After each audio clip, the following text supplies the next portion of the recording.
చెడుని చెవిలో చెప్పు, మంచిని అరిచి చెప్పు అన్నటువంటిది ఎవరైనా చెప్తారు. అది కాకుండా మంచిని చెవిలో చెప్పి చెడుని అరిచి చెప్పింది ఇంతకాలం నడిచింది.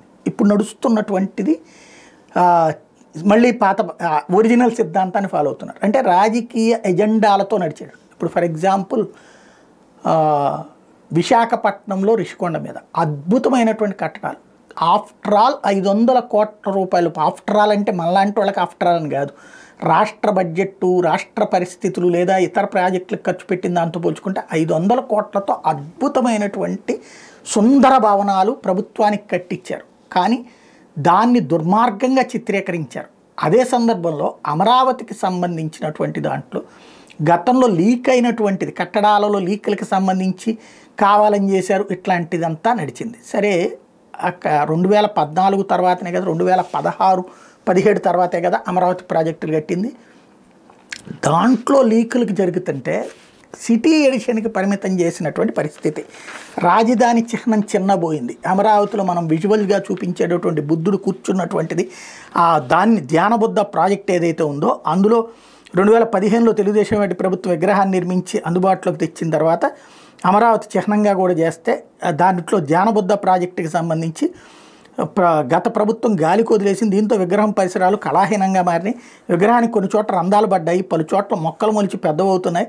విగ్రహం అడుగు భాగంలో వర్షపు నీరు లీక్ అవుతుంది, పెచ్చులు ఊడిపోతున్నాయి. విగ్రహం లోపల పర్యాటకుల కోసం ఏర్పాటు చేసిన వీడియో షో, తెర, వీడియో, ఆడియో ప్రొజెక్టులు పాడైపోయాయి. విగ్రహం చుట్టూ రక్షణ కోసం ఏర్పాటు చేసిన సీసీ కెమెరాలు మరమ్మతులు గురై నేలవాలే. విగ్రహం పరిస్థితి లోపల నీటి లీకులపై ఉన్నతాధికారుల దృష్టికి తీసుకెళ్లాలని ప్రాజెక్ట్ ఇన్ఛార్జ్ మణికుమార్ చెప్పారు. ఇక్కడ కూడా సిగ్గుమాలిన జర్నలిజం, నీతిమాలిన జర్నలిజం, అసహ్యకరమైన జర్నలిజం. నిర్లక్ష్యంగా ఉంటే లీకులు అవుతాయా? దాంట్లో లీకులు అవుతోంది, విగ్రహం దగ్గర కూడా లీక్ అవుతోందంటే కాంట్రాక్టర్ తప్పు, అంత నాసిరకంగా కట్టాడని చెప్పి. ఆఫ్టర్ ఆల్ 2015లో కడితే 9 సంవత్సరాలు తిరిగేటప్పటికీనే అందులో విగ్రహం చుట్టూ రంగు వెలిసింది అంటే రంగు వెలిసిన దాని గురించి మాట్లాడుకోవచ్చు.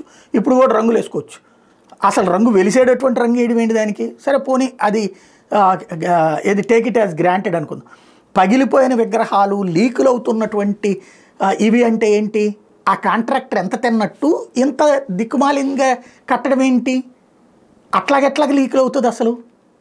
ఇది వాస్తవంగా అయితే కనుక నెగిటివ్ ఇష్యూ. కానీ ఇది కూడా జగన్ వల్లనే నాశనం అయింది. జగన్ కట్టించలేదు కదా దాంట్లో.